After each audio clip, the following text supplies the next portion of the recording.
ইমরান খান কারাবন্দী থাকায় অনেক দিন ধরেই উত্তপ্ত পাকিস্তানের রাজনীতি। একই সময় মন্দা হওয়ায় টালমাটাল দেশটির অর্থনীতিও।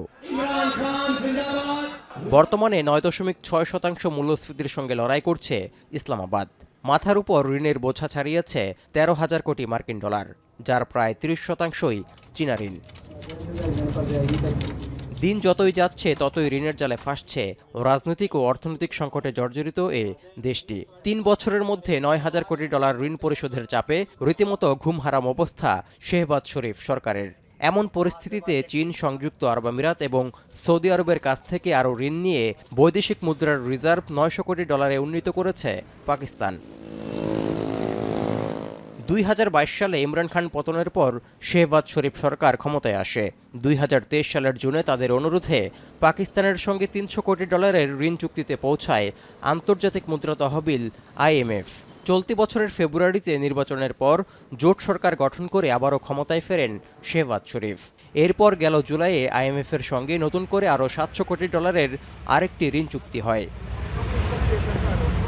অর্থনৈতিক সংকট মোকাবিলায় ১৯৫৮ সালের পর IMF-এর সঙ্গে হওয়া ২৫তম বেলআউট চুক্তি স্বাক্ষরের ২ মাস পেরিয়ে গেলেও এখনও ঝুলছে অনুমোদনের অপেক্ষায়।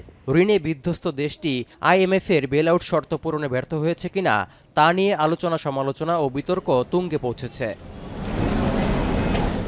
এমন পরিস্থিতির মধ্যে সম্প্রতি বিস্ফোরক এক মন্তব্য করেন সাবেক অর্থমন্ত্রী ও বর্তমান উপপ্রধানমন্ত্রী ইশাক দার। বলেন, ঋণ তহবিল ছাড়ে ইচ্ছাকৃতভাবেই দেরি করে পাকিস্তানকে দেউলিয়ার দিকে ঠেলে দিচ্ছে IMF। এছাড়াও বর্তমান ভূ রাজনীতি ঋণ চুক্তি অর্থ ছাড়ে বিলম্বের অন্যতম কারণ বলেও দাবি করেন তিনি।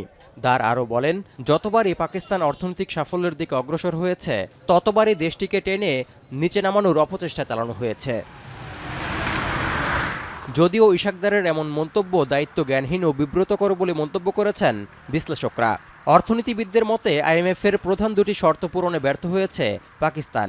এর মধ্যে অন্যতম হল চীন, সংযুক্ত আরব আমিরাত ও সৌদি আরবের ঋণের অর্থ পরিশোধ নিশ্চিত করা, যা বাস্তবায়ন তো দূরের কথা, উল্টো দেশগুলো থেকে আরও ঋণ নিচ্ছে ইসলামাবাদ। এছাড়াও আগস্টে বিদ্যুৎ ভর্তুকি হিসেবে পাঞ্জাব প্রদেশের জন্য ১৬ কোটি ডলার সহায়তার ঘোষণা দিয়ে আরও বেশি বিপাকে দেশটি। আর এসব কারণেই ঋণ ছাড়ে IMF বিলম্ব করছে বলে মত বিশ্লেষকদের।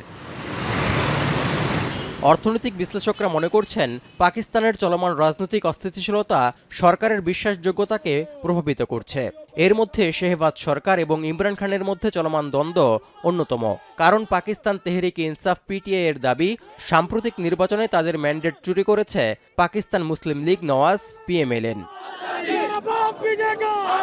তবে ভূ রাজনীতি নিয়ে ইসাকদারের মন্তব্য একেবারে উড়িয়ে দিচ্ছেন না অর্থনৈতিক বিশ্লেষকরা। কারণ আন্তর্জাতিক মুদ্রা তহবিলের উপর পুরোপুরি ভর করে আছে মার্কিন আধিপত্য। তাই পাকিস্তানের বিপাকে পড়ার অন্যতম কারণ হতে পারে যুক্তরাষ্ট্রের কৌশলগত প্রতিদ্বন্দ্বী চীনের সঙ্গে ঘনিষ্ঠতা বাড়ার বিষয়টি। আর এতেই হয়তো পাকিস্তানকে আরও কঠিন শর্ত দিচ্ছে IMF। তাই শেষ পর্যন্ত চুক্তির শর্ত নিশ্চিতে ব্যর্থ হলে বড় ধরনের বিপর্যয়ের মুখোমুখি হবে পাকিস্তান। তৌহিদুর রহমান, এখন বিশ্ব। ২৫০টিরও বেশি ডিজাইন অপশন নিয়ে ওয়ালটন স্মার্ট ফ্রিজ, বোঝে আপনার প্রয়োজন।